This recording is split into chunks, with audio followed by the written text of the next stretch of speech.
what a crowd. All right. Hi, everybody. I'm Judy, and I'm a grateful member of Al-Anon.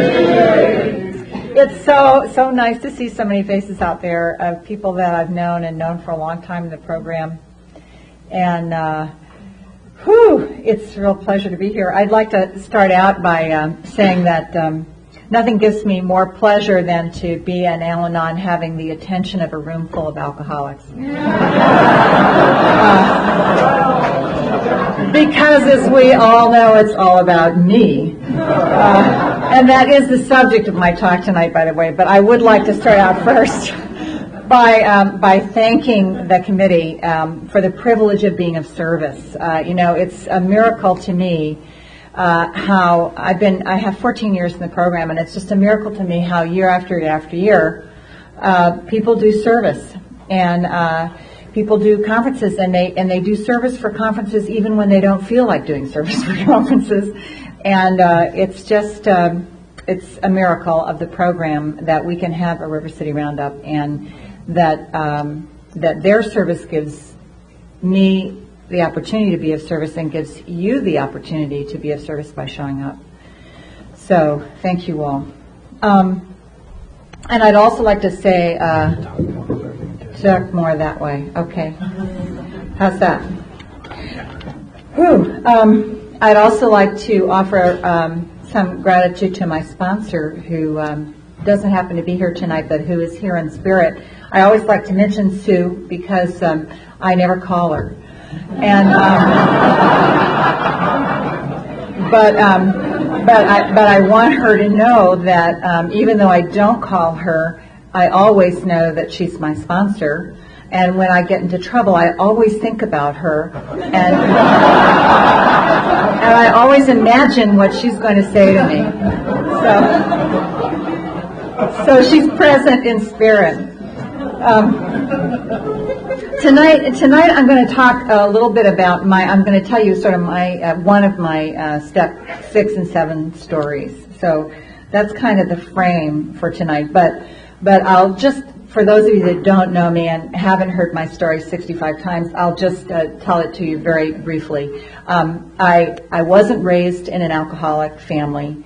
Neither my mom or my dad drank except moderately, socially, whatever. But there was alcoholism all around me. My uncle died of alcoholism. His wife, my aunt, was just a black belt codependent.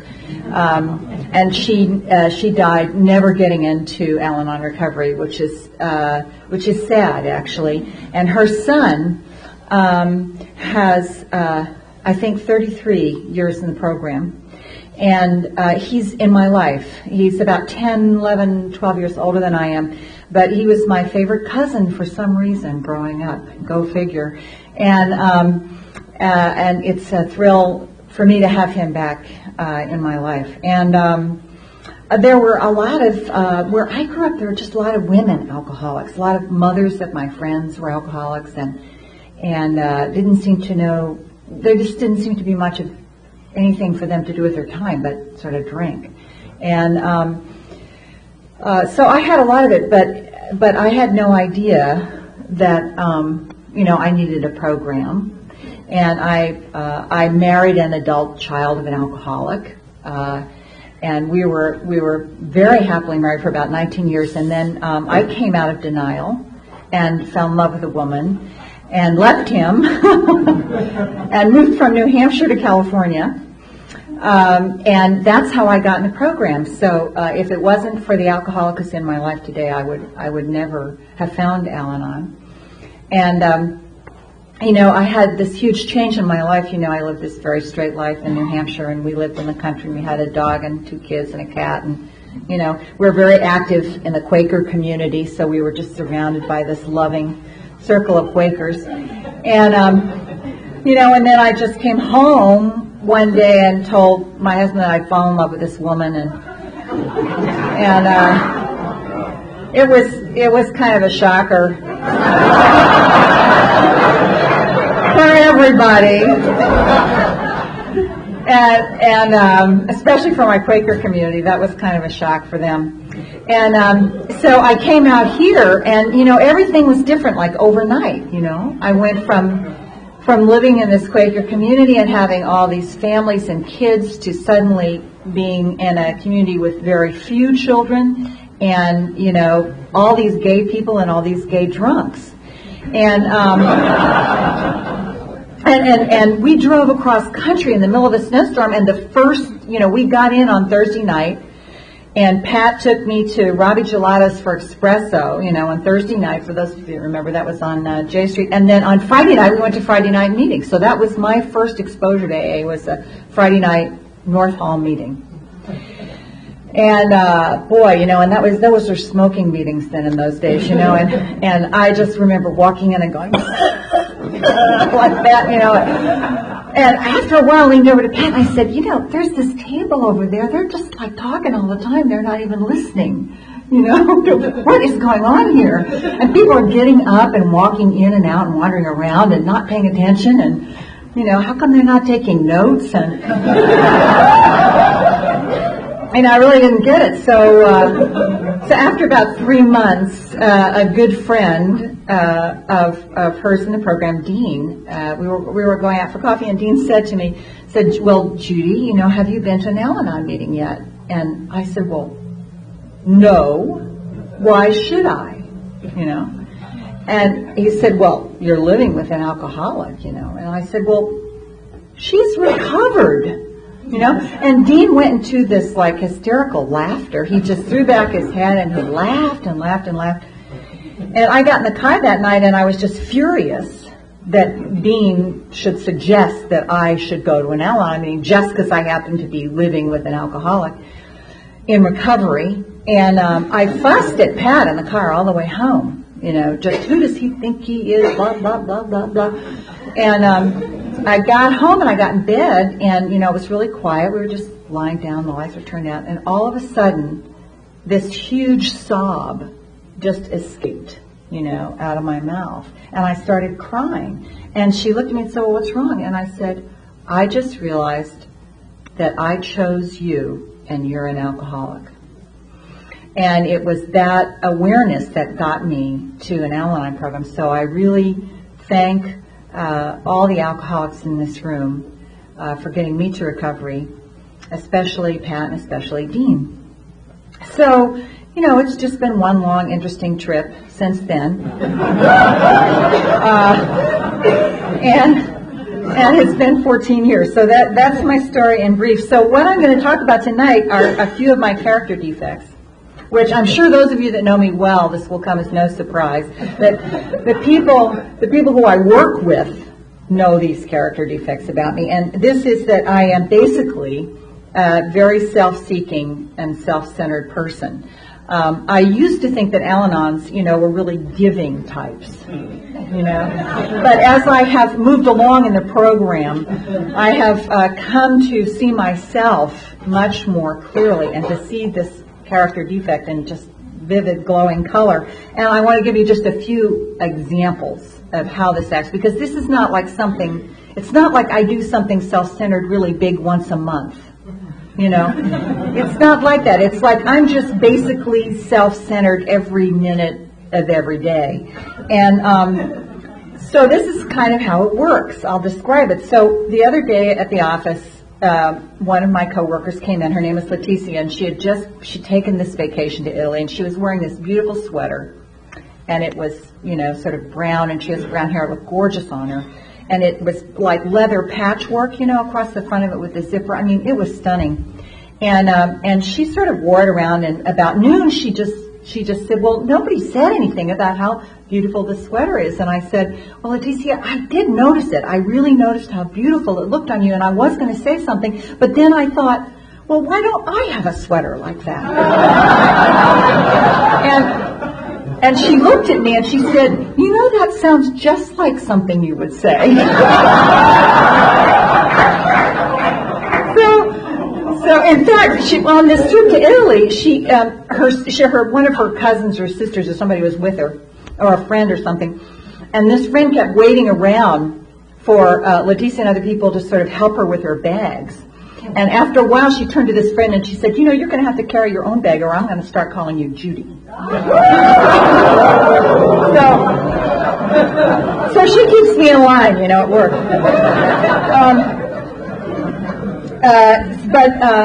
So I'll give you a few other little examples, like in meetings. I don't know if this happens to you guys. If you have to, I have a job where I have to go to a lot of meetings, and I get really impatient in meetings. As a matter of fact, I get so impatient in meetings that sometimes I have to say prayers in the middle of the meeting so that I can keep to myself. I mean, I don't say them out loud, but I have to say them to myself because, you know, my basic attitude in a meeting is it's all about me, and I wish that they would hurry up and get it over with quicker, you know, or do it smarter or whatever, you know. I'm just basically impatient because I want things to move along at my speed, because everyone knows that my speed, you know, is the only speed that really matters.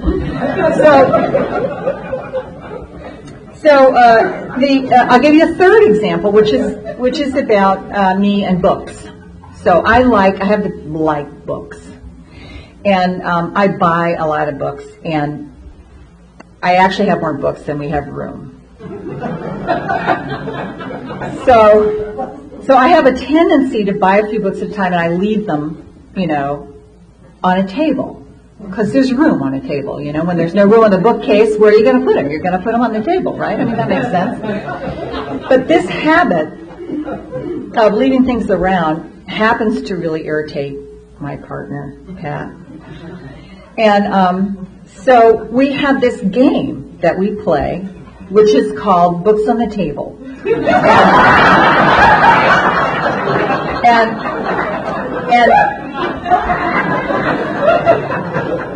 And the object of the game is to see how long I can leave the book on the table before she asks me to move it. And the other night, we were playing this game, the Books on the Table game, and so we were being actually quite lighthearted about it, which is progress for us, you know, to have this game and to actually admit that it's a game and be lighthearted as opposed to get into a fight about it is recovery, you know, in our relationship. So she was asking me about how long the books would be on the table, and I told her that they would be moved the next night, but that until I could actually move them the next night, I would engage in evasive behavior. Now, evasive behavior is when you take the books that are on the table and you put them in the chair, which is under the table. So you can't see the book. Now, it was progress for me. I actually admitted to her that this was evasive behavior. So then I said, but, you know, this is evasive behavior for now, but I'm going to move them tomorrow night, but I'm going to do it after I get on the treadmill.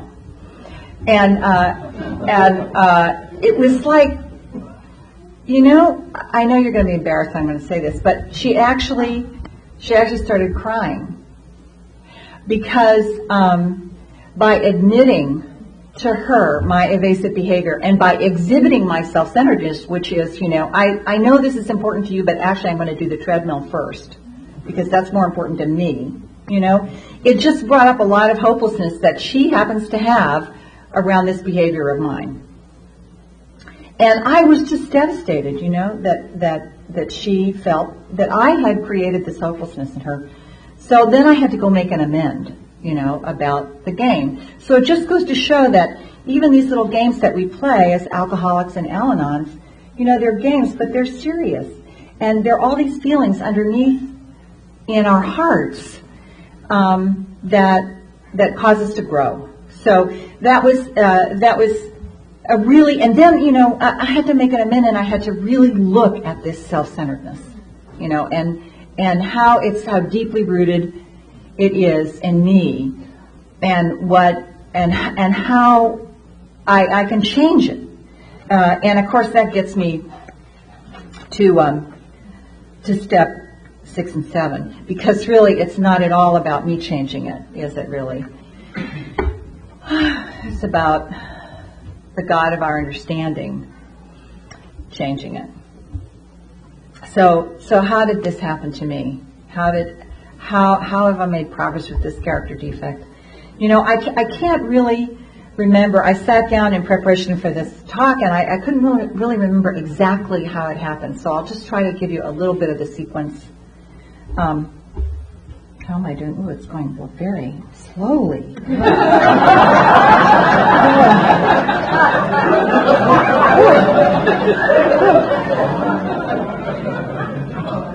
Slowly.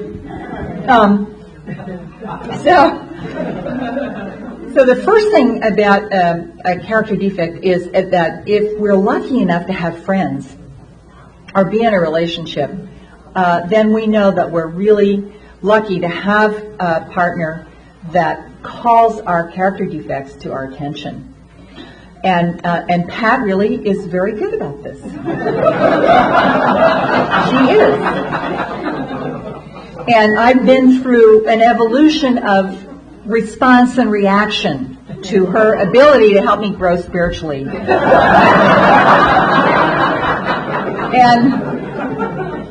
And so in the first few years of my program, when she would call my attention to my character defect, my immediate response was to say, this is not about my defect. This is about your defect.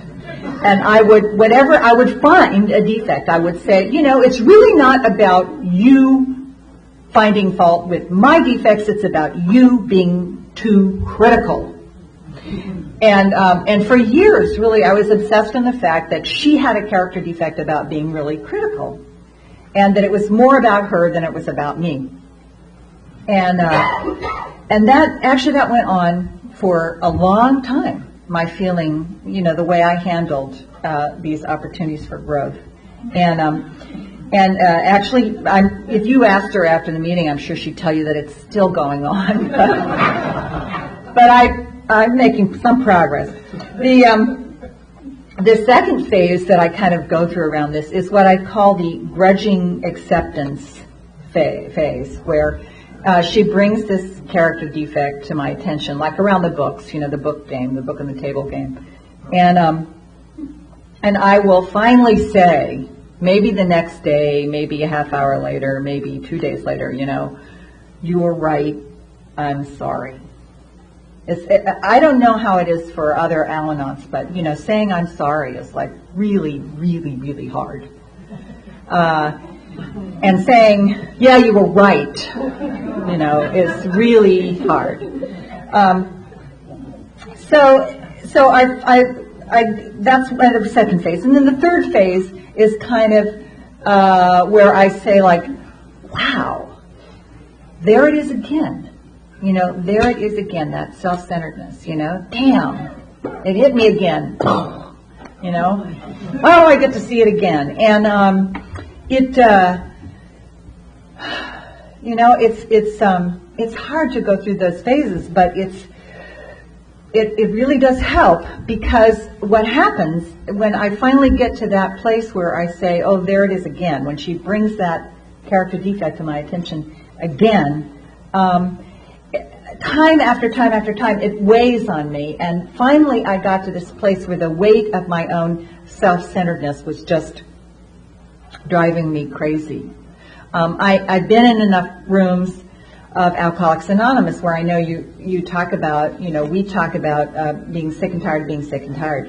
And that's kind of where I finally got with a lot of this self-centeredness. It just began to feel like some sort of a jail that I couldn't get out of. I was just stuck in it all the time, like a trap.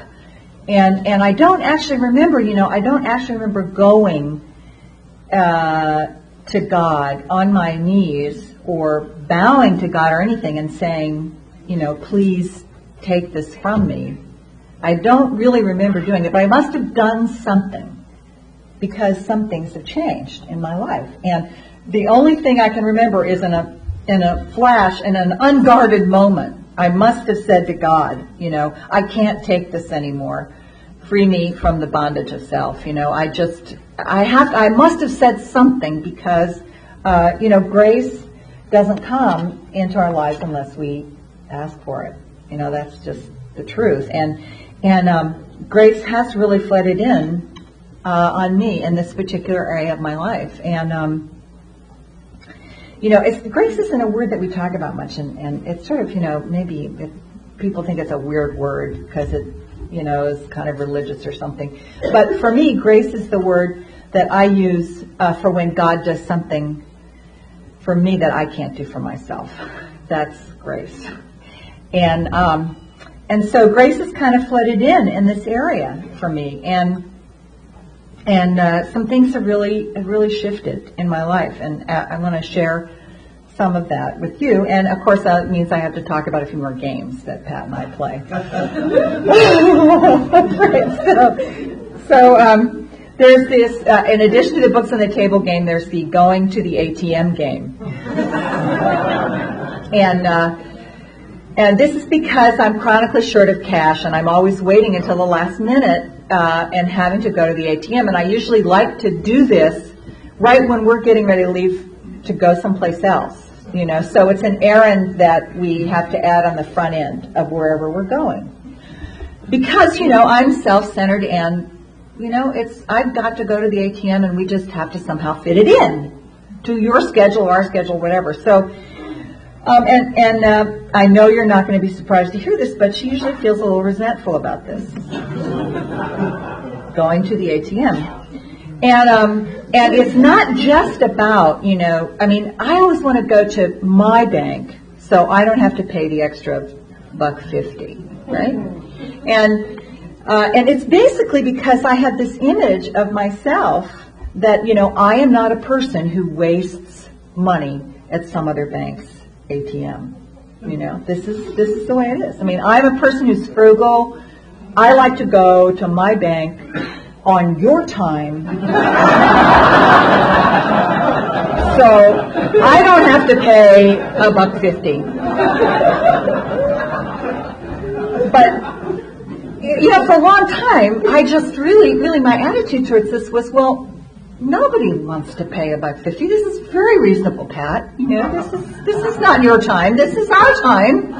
We should be going to the ATM. So. We were having the ATM game recently. Must have been, I don't know, maybe a couple months ago. And in the middle of the ATM conversation, I had a new thought. Now, I know you all have had this experience where, you're on the treadmill, and then for some reason, God sends you a new thought. It's not like you had the thought. God just sends you the thought. So I had a new thought, and this was the thought I had. What is so important about this image of me that I have, that I'm not the kind of person that pays an extra $1.50 at somebody else's bank? What's so important about this image of me? That was a new thought, like, what is so important about you? That's a really shocking thought for me because prior to that time, just about everything that I thought about myself was like vitally important. And then I had another thought, which was really strange. I'm not always a very depressed person. I don't spend a lot of time, contemplating my own death. But the thought, this part of this new train of thought was, well, you could be dead tomorrow, and no one would ever know or care about this image of you, that you're a person that doesn't like to spend $1.50 at somebody else's bank. In fact, the only person who cares about that image is you, and you would be dead.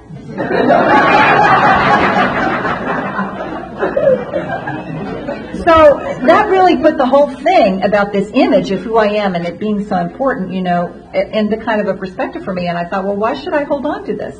I literally had that thought, So it went kind of like, well, gee, this is just an image I have of myself, and I could be dead tomorrow and no one would care anyway about this image. Anyway, they might care about me, but certainly not about this image. So why would I hold on to it? So at that moment in time, I said, sure, we'll go to your ATM. And that was that. It was like really easy. Sure, we'll go to your ATM. Or I might have said, well, sure, we don't have to go to my ATM, But whatever it was, I just gave it up. I just gave it up. And that is a miracle. That's really a miracle, to just give that up. To have that new thought. What a blessing to have a new thought. So, really, I mean, aren't you sick of your old thoughts? Aren't you? They just go on, and you never think you're going to get out of them. So here's another example. This is the treadmill story. This is a recent story. This is very funny. I decided that I had to have a treadmill, and like most good Al-Anons, I obsessed on it for quite some time, and read about it in the Consumers Reports, and talked to my sister-in-law about the kind that she had and what her personal trainer recommended, and then I had a little windfall. I had a little extra job, so I had this money, it was burning a hole in my pocket. So I came straight home from this extra job, and I went straight to Sears. And the treadmill that I wanted was in closeout, So I was so excited, man. So it was money off, I was so excited about this treadmill. I just, slapped down the credit card and said, great, I'll take it. And I rushed down to will call. I have a Subaru. Let me just say this. And I was by myself, Pat wasn't with me. So that will tell you something right away. And so I'm eagerly standing at will call. And this story is about my image of myself, by the way. I should just to preface this. My image of myself is an enthusiastic starter of things. I'm very enthusiastic. I love to start things, and I'm really expecting that you will help me finish them. I'm sure that there are a few alcoholics in the room who know a few Al-Anons like this. And I consider it sort of your dues for living with someone as enthusiastic as I am, that you kind of have to help me, follow up on things. So this really has been my attitude for many, many years.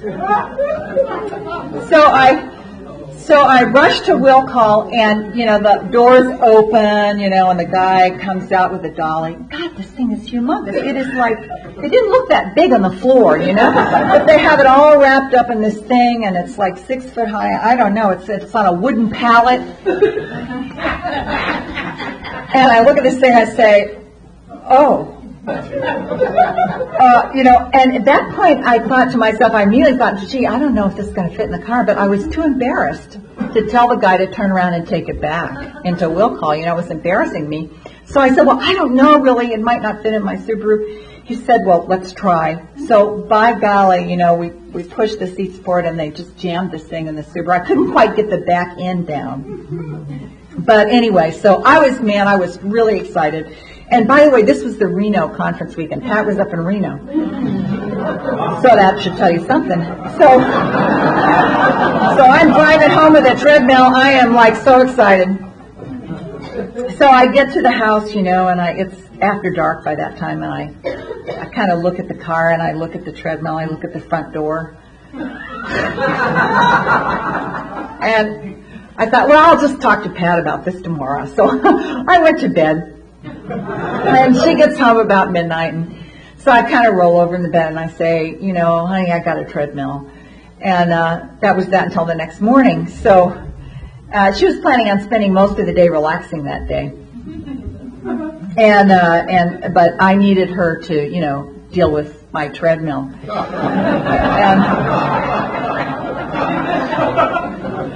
And she looks at me and she says, Judy, you're going to have to deal with this treadmill. And I had a new thought,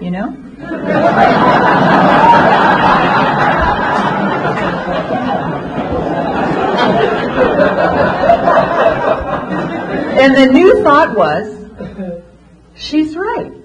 That was the new thought. She's absolutely right. I do have to deal with this treadmill. This is my treadmill. This was my deal. I was enthusiastic about it. And I looked at her and I said, I don't think I quite thought this through. So So I went off. So actually, she said she was a little bit of help. She said, you might be able to rent a dolly somewhere. So actually, she did help me. I did go to rent the dolly, and she went with me actually to rent the dolly, and we brought the dolly home, and then I went off and found a neighbor catty-cornered across the street who could help us, a guy, because we just couldn't. We're two strong women, but we could not get this treadmill out of the car. So, to make a very long story even longer,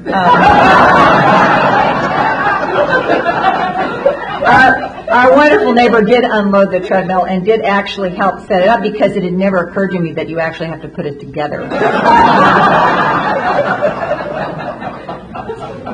So I've been shredding the mill. It's been great. But the new thought that I had was that I started this thing and I had to finish it, and I did take the dolly back to the rent-a-place, myself, and I did bought an apple pie to give to my neighbor to thank him for helping, and that's actually new thinking. That's grace in my life, having new thoughts. There's this it's going along. There's this piece of Al-Anon literature that I hate, which is called Just for Today. How many Al-Anons know this literature? I just hate it. The first time I heard it, I just practically went, and it talks about, dressing up nice and being nice, and it has all these stuff in it. But the line in it that I really hate it goes something like this: is just for today, I will do something nice for somebody and not get caught. And this was really a new thought for me, and a very unpleasant thought for me, because my idea about doing something nice for people is kind of like banking. You do something nice, and it's a credit that goes in the account, right? And you build up your account of credits, and this is very useful because you use your credits, when you want a favor, from your partner. You say, well, I did this for you, so you should do this for me. So that's one good use for credit. Or you use credits, to offset debits. So like when you screw up, you can pull out the credit and say, well, remember when I did this for you? And, so for a long time in my life, doing something nice for somebody is very important to be noticed, both by them and by me. It had to be acknowledged because it didn't go in the bank book if it wasn't noticed. So, I don't know what happened. I swear this is grace. It's God working in my life. The other day, for no reason whatsoever, this was like about 2 months ago or so, this has all happened recently, I had another new thought. And this new thought was, well, why don't you just try spoiling Pat every now and then? Why don't you try spoiling her? This was a very confusing thought for me. Really, because for many years there was just no line between codependency and spoiling. There just wasn't a line. So I made this decision that I was going to try this. I was actually going to practice it. I was going to practice spoiling her and not telling her that that's what I was doing. And that was just very new thought for me. So, now I'm telling her, but, hopefully it won't go in the bank. So here are some of the things that I've been doing. I've been getting up first in the morning, and I've been making her coffee and bringing her coffee in bed. And also while I'm waiting for the coffee to get done, I've actually tried, changing the dog's water and putting food in the dog's bowl, which is something that she used to do all the time, And And then I've been trying, just sort of giving her spontaneous massages, like neck massages or hand massages sometimes when I'm sitting next to her. And when I'm giving her a massage, I really try and focus on the fact that I'm doing it the way I think she might like it, as opposed to the way that I would like to give her a massage. Like it should be really hard right here, I know you'll feel better if I press really hard right here.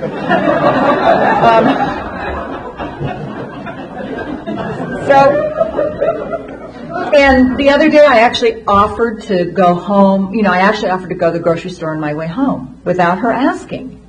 So these are like new thoughts for me. And actually, it hasn't been that bad. It's actually been pretty much fun. I really enjoyed it. It's been kind of like this little secret that I've had with myself about how to spoil her without letting her know. And I never would have done this without the program and without Grace. Never would have happened, because I would never have, left to my own devices, I would not have those thoughts. And it is very confusing, for Al-Anon. And I did try to, for an Al-Anon, I did try to contemplate what's the difference between being nice and thoughtful to someone and doing things for them the way I used to do it, before I was in recovery. What's the difference? Because sometimes it can feel really confusing. And this is what I want to leave you with. I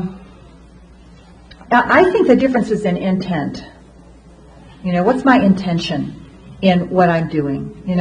Am I doing this thing being self-centered? Is it about my feelings? Is it about what I think is right? Is it about my way? Back to the massage. It's about I'm giving this massage the way I want to give the massage. Not the way I know the right way to give a massage, so I'm going to give it to you the right way, as opposed to, can I intuitively figure out what it is that you want and need, and can I offer that to you,